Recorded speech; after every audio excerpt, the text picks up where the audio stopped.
हनुमान जयंती के मौके पर वजीर-ए-आजम नरेंद्र मोदी ने गुजरात के मोरबी में वीडियो कॉन्फ्रेंसिंग के जरिए की हनुमान जी के 108 फीट ऊंचे मुजस्मे की नकाब कुशाई। कहा कि हनुमान जी एक भारत श्रेष्ठ भारत के हैं अहम सुतून। हनुमान जी चार धाम प्रोजेक्ट के तहत मुल्क भर में 4 मकामात पर 4 मूर्तियां की जा रही हैं नस्ब। मुल्क में सेहत के शोबे में इनकलाब बर्पा करने वाली आयुष्मान भारत स्कीम के 4 साल मुकम्मल। आज़ादी के अमृत महोत्सव के तहत वजारत सेहत आज से मना रही है खुसूसी हफ्ता। इस मौके पर भारतीय सेहत आम्मा के मयारात और सेहत आम्मा के मैनेजमेंट कैडर के लिए जारी किए जाएंगे रहनुमा उसूल।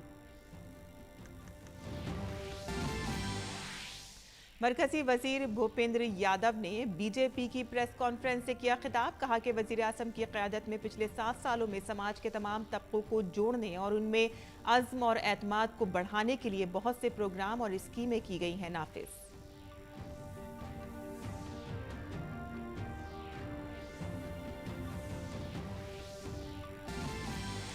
मरकजी वजीर भूपेंद्र यादव ने कहा कि नए लेबर कोड के तहत गैर मुनज़्ज़म शोबों के मजदूरों के डेटा फराहमी कानून के तहत गुज़िश्ता 6 माह में मुल्क में गैर मुनज़्ज़म शोबे के 27 करोड़ से ज़्यादा मजदूरों का ई श्रम पोर्टल पर हो रहा है रजिस्ट्रेशन। पोर्टल पर सबसे ज़्यादा रजिस्ट्रेशन ज़राअत के गैर मुनज़्ज़म कारकुनों का। कुल रजिस्ट्रेशन वर्कर्स में से 54% ख़वातीन और 46 मर्द हैं शामिल। वज़ीर-ए-आज़म नरेंद्र मोदी 18 से 20 अप्रैल तक गुजरात के दौरे पर। वज़ीर-ए-आज़म दाहोद में कबायली अफराद की अजीम कॉन्फ्रेंस में करेंगे शिरकत। 22,000 करोड़ के मुख्तलिफ तरक्याती मंसूबों का रखेंगे संगे बुनियाद। मुल्क भर में कोविड इन्फेक्शन के नए मामलों में कमी जारी, लेकिन दारुल हुकूमत दिल्ली और केरल में एक बार फिर से बढ़ते मामलों ने तशवीश में किया इजाफा। दिल्ली में जुमे को 366 नए मामले दर्ज। दिल्ली हुकूमत की जानिब से स्कूलों के लिए कोरोना हिदायत जारी। रूस ने तबाह की यूक्रेन की रॉकेट फैक्ट्री। इससे कबल यूक्रेन ने रूसी जंगी जहाज को डुबोने का किया था दावा। अमेरिका ने भी कीव के दावों की तायीद।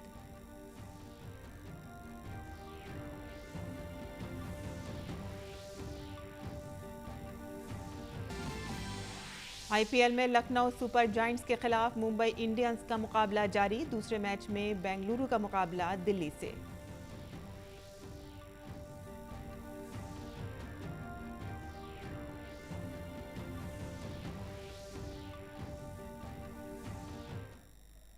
आदाब नाज़रीन, खबरनामे में आपका इस्तकबाल है। मैं हूं साइमा खान। अब खबरें तफसील से। हनुमान जयंती के मौके पर वज़ीर-ए-आज़म नरेंद्र मोदी ने आज गुजरात के मोरबी में वीडियो कॉन्फ्रेंसिंग के जरिए से हनुमान जी के 108 फीट बुलंद मुजस्मे की नकाब कुशाई की। हनुमान जी 4 धाम मंसूबे के तहत मुल्क भर में 4 जानिब कायम किए जा रहे मुजस्मों में से ये दूसरा मुजस्मा है। इस मुजस्मे का क़याम मगरिब में मोरबी में परम पूज्य बापू केशवानंद जी के आश्रम में की गई है।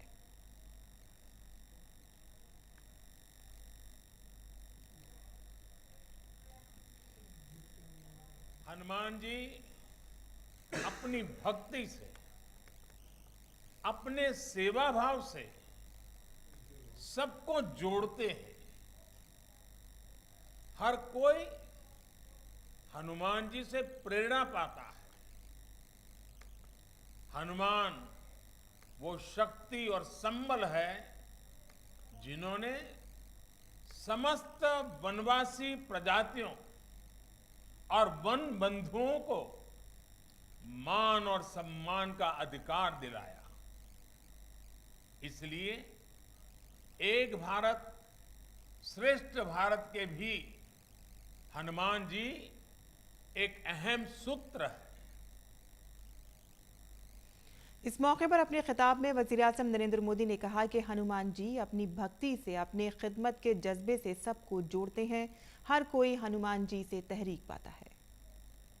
मुझे बताया गया है कि हनुमान जी की इस तरह की 108 फीट ऊंची प्रतिमा देश के 4 अलग अलग कोने में स्थापित की जा रही है। शिमला में ऐसी ही एक भव्य प्रतिमा तो हम पिछले कई वर्षों से देख रहे हैं। आज यह दूसरी प्रतिमा मोरबी में स्थापित हुई है। दो अन्य मूर्तियों को दक्षिण में रामेश्वरम और पश्चिम बंगाल में स्थापित करने का कार्य चल रहा है, ऐसे मुझे बताया गया। साथियों, ये सिर्फ हनुमान जी की मूर्तियों की स्थापना का ही संकल्प नहीं है, बल्कि ये एक भारत श्रेष्ठ भारत के संकल्प का भी हिस्सा है। वज़ीर-ए-आज़म नरेंद्र मोदी ने मुल्क के चारों गोशों में कायम किए जाने वाले हनुमान जी के बड़े मुजस्समों का जिक्र किया और इस पहल को भारत की तरक्की में एक अहम कदम करार दिया। राम कथा का आयोजन भी देश के अलग अलग हिस्सों में लगातार होता रहता है। भाषा बोली जो भी हो, लेकिन राम कथा की भावना सभी को जोड़ती है, प्रभु भक्ति के साथ एकाकार करती है। यही तो भारतीय आस्था की, हमारे अध्यात्म की, हमारी संस्कृति, हमारी परंपरा की ताकत है। इसने गुलामी के मुश्किल कालखंड में भी अलग अलग हिस्सों को, अलग अलग वर्गों को जोड़ा। आजादी के राष्ट्रीय संकल्प के लिए एकजुट प्रयासों को सशक्त किया। अपने खिताब के दौरान पीएम मोदी ने राम कथा में भगवान सबको साथ लेकर जाने का भी जिक्र किया। पीएम ने कहा कि जबान बोली कुछ भी हो, लेकिन राम कथा का जज्बा सभी को जोड़ता है, भगवान की अकीदत से सबको मुत्तहद भी करती है। जब बुराई पर अच्छाई को स्थापित करने की बात आई, तो प्रभु राम ने सक्षम होते हुए भी खुद से सब कुछ करने का सामर्थ्य होने के बावजूद भी उन्होंने सबका साथ लेने का, सबको जोड़ने का, समाज के हर तबके के लोगों को जोड़ने का, छोटे बड़े जीव मात्र को उनकी मदद लेने का, और सबको जोड़ करके उन्होंने इस काम को संपन्न किया। और यही तो है सबका साथ सबका प्रयास।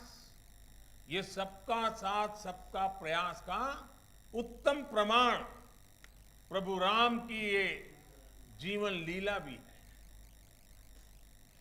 भगवान राम अपनी जिंदगी में हमेशा सबको साथ लेकर चले और सबकी तरक्की और बहबूद के लिए काम किया। अपने खिताब में पीएम मोदी ने भगवान राम के सबका साथ सबका विकास का जिक्र किया।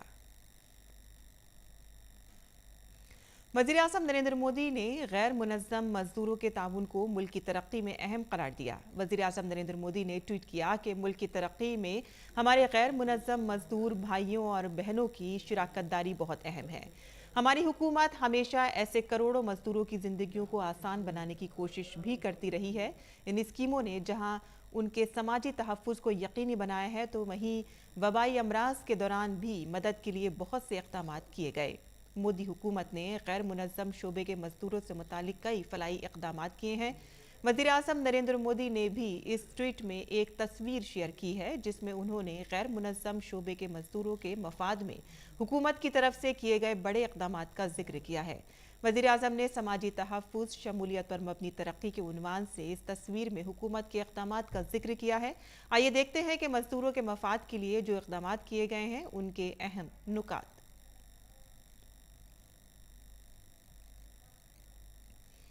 गैर मुनज़्ज़म शोबे में मजदूरों के तई वफ़ है हुकूमत। 29 लेबर कवानीन को आसान बनाया गया है और 4 लेबर कोड्स लाए गए हैं। 38 करोड़ गैर मुनज़्ज़म मजदूरों के लिए समाजी तहफ़्फ़ुज़ का फंड कायम किया गया है। 27 करोड़ गैर मुनज़्ज़म मजदूरों को कौमी डेटाबेस ई श्रम में शामिल होकर एक नई शिनाख्त मिली है। One nation one ration card के तहत मुल्क भर की 5 लाख राशन शॉप्स में से किसी से भी राशन लेने की सहूलत इनको मिल गई है। नकल मकानी करने वाले मजदूरों के ग़िज़ाई तहफ़्फ़ुज़ को यकीनी बनाया गया है। प्रधानमंत्री स्वनिधि योजना के जरिए सड़क पर रेहड़ी पटरी लगाने वालों को छोटे कर्ज की आसानी सहूलत दी गई है और अब तक 30 लाख ख्वाजा फरोशों को 3.2 करोड़ का कर्ज मिला है। गैर मुनज़्ज़म मजदूरों को प्रधानमंत्री कौशल विकास योजना के तहत हुनर की ताकत मिली है। प्री स्किल को भी prime minister skill development scheme के तहत पहचान मिली है। वजीर आजम श्रम योगी मानधन योजना से पेंशन का एजाज मिला है। प्रधानमंत्री श्रम योगी मानधन योजना से 3,000 रुपए माहाना पेंशन को यकीनी बनाया गया है और अब तक 46.5 लाख गैर मुनज़्ज़म कारकुन इस स्कीम से मुंसलिक हो चुके हैं। हुकूमत ने कोविड वबा के चैलेंजेस के दरमियान राहत पहुंचाई है। 4,621 श्रमिक स्पेशल ट्रेनें और 5 किलो मुफ्त राशन ने जिंदगी आसान कर दी है। मुल्क के करोड़ों मजदूरों और कामगारों की ताकत नए भारत का सुतून बनी है और ये कि मेहनत कश मजदूरों के समाजी तहफ़्फ़ुज़ में ही मुल्क का मुस्तकबिल पोशीदा है। आगे बढ़ते हैं, जहां मेहनत और रोजगार के मरकजी वजीर भूपेंद्र यादव ने गैर मुनज़्ज़म मजदूरों से मुतालिक सरकारी स्कीमों और तरक्की के बारे में जानकारी दी। उन्होंने कहा कि आज पीएम मोदी की ज़ेर क़यादत मुल्क में गैर मुनज़्ज़म शोबों में मजदूरों का रजिस्ट्रेशन का काम शुरू हो गया है। लेबर पोर्टल पर ज़्यादातर रजिस्ट्रेशन ज़राअत के शोबे के गैर मुनज़्ज़म मजदूरों के जरिए किया गया है। माननीय प्रधानमंत्री जी के मार्गदर्शन में जो नए लेबर कोड आए हैं उसमें भी असंगठित क्षेत्रों के डाटा का प्रावधान कानून के अंतर्गत भी किया गया है और विगत 6 महीने पहले असंगठित क्षेत्रों के मजदूरों का रजिस्ट्रेशन का काम शुरू हुआ और 6 ही महीने में देश में 27 करोड़ से ज़्यादा असंगठित क्षेत्रों के मजदूरों का ई श्रम पोर्टल पर रजिस्ट्रेशन किया गया। और सबसे बड़ी बात है कि जो असंगठित क्षेत्र के मजदूरों का ई श्रम पोर्टल पर रजिस्ट्रेशन किया गया उसमें 400 से ज़्यादा ऑक्यूपेशन ये निकल करके आए। सबसे ज़्यादा पंजीकरण कृषि क्षेत्र में जो हमारे असंगठित क्षेत्र के मजदूर कार्य करते हैं उनका हुआ, लेकिन जो सबसे अच्छी बात है कि ये जो रजिस्ट्रेशन हुआ उसमें लगभग 54% महिलाओं का और 46% पुरुषों का रजिस्ट्रेशन हुआ। उन्होंने कहा कि मुल्क में पहली बार किसी हुकूमत ने गैर मुनज़्ज़म शोबे के मजदूरों के लिए रजिस्ट्रेशन का काम किया है। साथ ही पहली बार हुकूमत मुल्क में इस तरह का नया लेबर कोड लेकर आई है जिसमें कानून के तहत गैर मुनज़्ज़म शोबों के डेटा की फरहमी भी की गई है। प्रधानमंत्री नरेंद्र मोदी जी के नेतृत्व में सरकार सबका साथ सबका विकास की अवधारणा को बल देते हुए आगे बढ़ रही है। उसमें समाज के विभिन्न क्षेत्रों में माननीय प्रधानमंत्री जी के नेतृत्व में विगत 7 वर्षों में जो कदम उठाए गए हैं, न केवल उनके लक्ष्यों को प्राप्त करने के लिए आगे बढ़ना है बल्कि समाज के सभी वर्गों को जोड़ने के लिए उनके मन में संकल्प और विश्वास को बढ़ाने के लिए भी अनेक कार्यक्रम और योजनाओं को जमीनी स्तर तक भी पहुंचाना है। चाहे सेल्फ हेल्प ग्रुप का विषय हो, ई श्रम कार्ड का विषय हो, किसान सम्मान निधि का विषय हो, सब विषय जमीनी स्तर तक लोगों तक सर्व सुलभ हुए हैं, जो माननीय प्रधानमंत्री जी की बहुत बड़ी देश के गरीब लोगों के आर्थिक समावेशन और जीवन में उन्नति की धारणा को मजबूत बनाने का काम किया है। वज़ीर आज़म नरेंद्र मोदी 18 से 20 अप्रैल तक गुजरात का दौरा करेंगे। 18 अप्रैल की शाम को वज़ीर आज़म गांधीनगर में स्कूल के कमांड एंड कंट्रोल सेंटर का दौरा करेंगे। 19 अप्रैल की सुबह वो बनासकांठा के देवदार में बनास डेयरी कॉम्प्लेक्स में कई तरक्याती प्रोजेक्टों का संग बुनियाद रखेंगे और कई प्रोजेक्टों को मुल्क के नाम वक्फ करेंगे। इसके बाद दोपहर में वो जामनगर में WHO global centre for traditional medicine का संग बुनियाद भी रखेंगे। 20 अप्रैल को वज़ीर आज़म सुबह गांधीनगर में global Ayush investment and innovation summit का इफ्तिताह करेंगे और इसके बाद दोपहर में वो दाहोद में कबायली अफराद की कॉन्फ्रेंस में शिरकत करेंगे और मुख्तलिफ तरक्याती मंसूबों का इफ्तिताह और संग बुनियाद रखेंगे।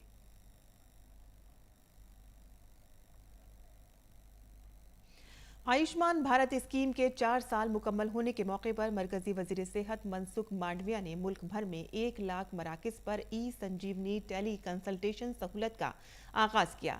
इस सहूलत से अब दूर दराज के देहात में रहने वाले आम आदमी भी जिला अस्पताल और एम्स जैसे अस्पतालों से डॉक्टरों का मशवरा हासिल कर सकेंगे। मुल्क के 1 लाख से ज्यादा फलाह बहबूद के मराकिज को ई संजीवनी टेली कंसल्टेशन से जोड़ा गया है। इस मौके पर वजीर सेहत ने 7 हेल्थ एंड वेलनेस मराकिज से वीडियो कॉन्फ्रेंसिंग के जरिए मुस्तफिदीन से बातचीत की। हुकूमत आयुष्मान भारत स्कीम के जरिए बुनियादी हिफ्जान सेहत के नेटवर्क को मजीद मजबूत कर रही है। ये बहुत बड़ा काम है। मेरी दृष्टि से टेली कंसल्टेशन को जितना हम सक्सेस करेंगे इतना हेल्थ केयर एक्सेस होगी। दूर सुदूर गरीब या तो गांव में रहने वाले लोग उसको डिस्ट्रिक्ट हेडक्वार्टर्स तक पहुंचना, उसमें उसका समय भी जाता है, खर्च भी होता है। ऐसी स्थिति में प्रधानमंत्री जी ने हेल्थ एंड वेलनेस सेंटर को स्पोक के रूप में और डिस्ट्रिक्ट हॉस्पिटल को हब के रूप में विकसित करने के लिए जो इनिशिएटिव लिया है, मुझे लगता है कि आने वाले दिनों में एक बहुत बड़ा रिवॉल्यूशन लाएंगे हेल्थ केयर सेक्टर में। मरकजी वजीर इत्तलात और नशरियात अनुराग सिंह ठाकुर ने हिमाचल प्रदेश के गवर्नर राजेंद्र विश्वनाथ आर्लेकर के साथ पार्लियामेंट मोबाइल हेल्थ सर्विस के 4 साल मुकम्मल होने पर ऊना में मुनक़िद एक तकरीब में शिरकत की, जिसमें उन्होंने मुल्क में सेहत की खदमात को आसान और बेहतर बनाने के बारे में बात की। मरकजी वजीर अनुराग ठाकुर ने हिमाचल प्रदेश के ऊना में अवामी सेहत खिदमात की सालगिरह पर मुनक़िद एक प्रोग्राम से खिताब किया। उन्होंने कहा कि भारत में सेहत सहूलियात को बढ़ाने के लिए पीएम मोदी की क़यादत में खुसूसी मंसूबे बनाकर काम किए जा रहे हैं। इसी कड़ी में पीएम मोदी ने मुल्क में साल 2025 तक टीबी की बीमारी को मुकम्मल तौर पर ख़त्म करने का निशाना रखा है। ट्यूबरक्लोसिस एक बहुत बड़ी समस्या देश के लिए है। दुनिया भर के 27% मरीज भारत में है, यानी कि दुनिया भर का 1/4 हिस्सा हिंदुस्तान में ट्यूबरक्लोसिस का है। मोदी जी ने इसको 2025 तक समाप्त करने की भारत में एक लक्ष्य रखा है। स्वास्थ्य सुविधा प्रत्येक नागरिक के लिए मौलिक अधिकार भी है, जरूरत भी है,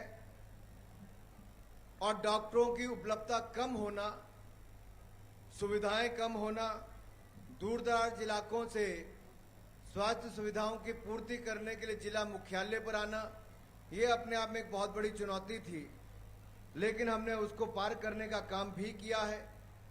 ख़वातीन के लिए सेहत खिदमात को बेहतर बनाने के लिए उन्होंने कहा कि ख़वातीन में ब्रेस्ट कैंसर काफ़ी तेज़ी से बढ़ रहा है। इसके लिए सरकार उन्हें खुसूसी सहूलत मुहैया करवाएगी।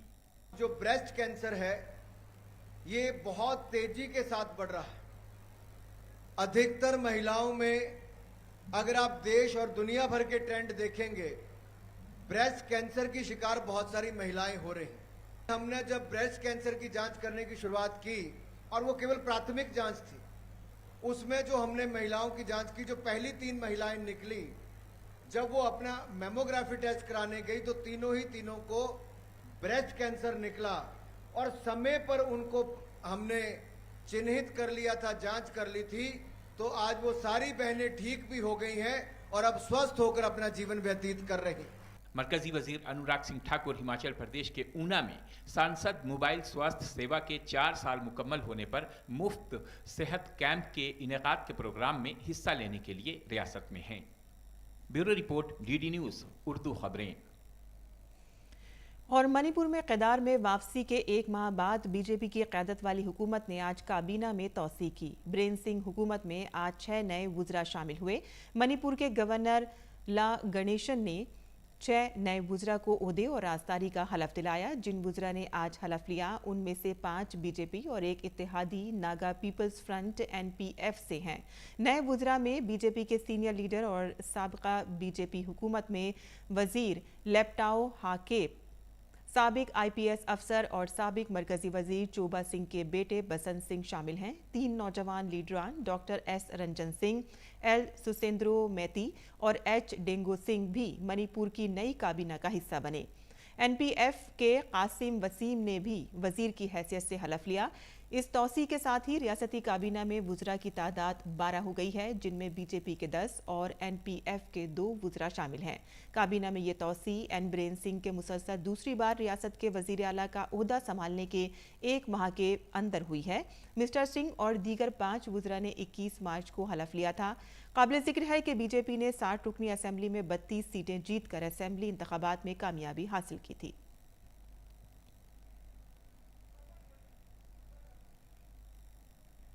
का ज्ञान दे रहे हैं। बीजेपी ने कांग्रेस की उबूरी सदर सोनिया गांधी के बीजेपी पर नफरत का वायरस फैलाने के इल्जाम पर जवाबी हमला किया है। बीजेपी लीडर और मरकजी वजीर मुख्तार अब्बास नकवी ने कहा कि जो लोग इस तरह की बात कर रहे हैं उन्हें अपनी पार्टी की तारीख का दोबारा मुताला करना चाहिए। उन्हें भिवंडी, भागलपुर, मेरठ और 1984 के कत्लेआम को याद रखना चाहिए। जो लोग इस तरह की बातों का ज्ञान दे रहे हैं उन्हें अपनी पार्टी के इतिहास और भूगोल दोनों का एक बार फिर से अध्ययन करना चाहिए। उन्हें याद करना चाहिए भिवंडी का नरसंहार, उन्हें याद करना चाहिए भागलपुर का नरसंहार, उन्हें याद करना चाहिए मलियाना और मेरठ का नरसंहार, उन्हें याद करना चाहिए सन 1984 के सिखों का नरसंहार। ये बीजेपी ने नहीं, ये उसी family photo frame fix party के जरिए हुआ था। आप नफरत की बात कर रहे हैं। उत्तर प्रदेश के गोरखपुर में वाक़े गोरखनाथ धाम के सिक्योरिटी एहलकारों पर हमला करने के मुल्जिम अहमद मुर्तज़ा की अदालती तहवील में 14 दिन की तौसीह कर दी गई है। गोरखपुर के एडिशनल चीफ जुडिशल मजिस्ट्रेट ने अहमद मुर्तज़ा अब्बासी केस को ATS NIA के खुसूसी अदालत में मुंतकिल कर दिया है। वकील PK दुबे ने फैसले के बाद बताया कि केस में ATS ने मुल्जिम को UAPA की दफा भी लगाई है। काबिल जिक्र है कि मंदिर के सिक्योरिटी एहलकारों पर हमला करने के मुल्जिम अहमद मुर्तज़ा को आज गोरखपुर की एडिशनल चीफ जुडिशल मजिस्ट्रेट अदालत में पेश किया गया। मुल्जिम मुर्तज़ा ज़बरदस्ती गोरखनाथ मंदिर में दाखिल हुआ और PAC के 2 कांस्टेबलों पर तेज धार हथियारों से हमला करके जख्मी कर दिया। इसके बाद सिक्योरिटी एहलकारों ने उसे मौके पर ही पकड़ लिया। ATS और STF इस पूरे मामले की मुश्तरका तौर पर जांच कर रही है।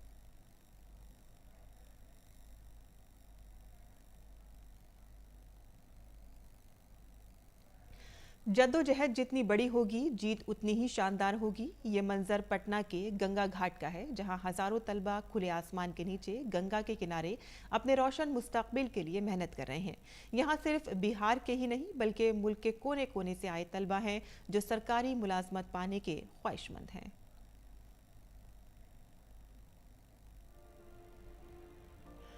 दिल में चाहत हो तो रास्ता अपने आप बन जाता है। बिहार में पटना का गंगा घाट कॉलेज इसकी जीती जागती मिसाल है। कागज़ कलम और दवा के लिए सर झुकाए गंगा तट पर बैठे ये बच्चे अपना मुस्तकबिल संवारने की कोशिश कर रहे हैं।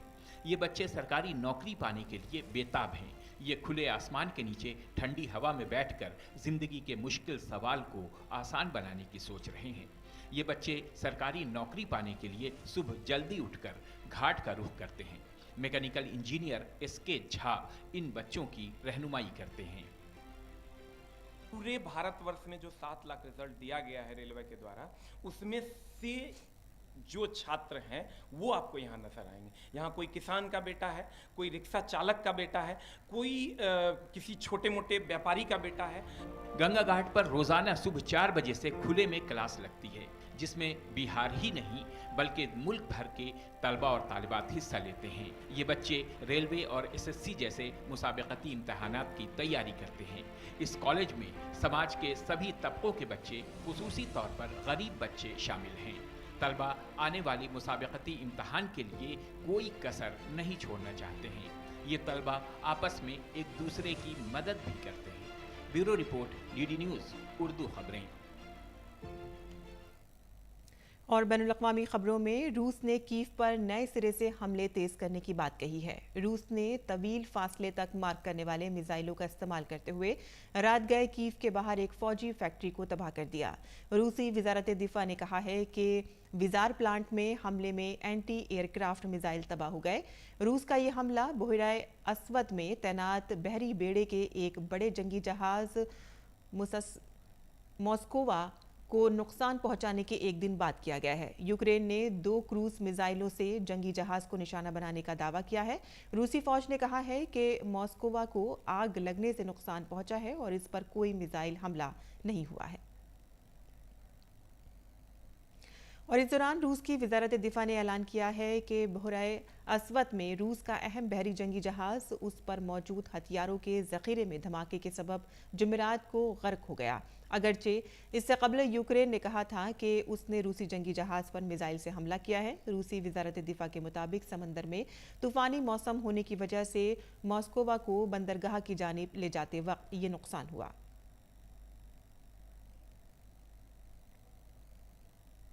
श्रीलंका में जुम्मे से गाड़ियों के लिए ईंधन की राशनिंग का सिस्टम नाफिज करने का ऐलान किया गया है।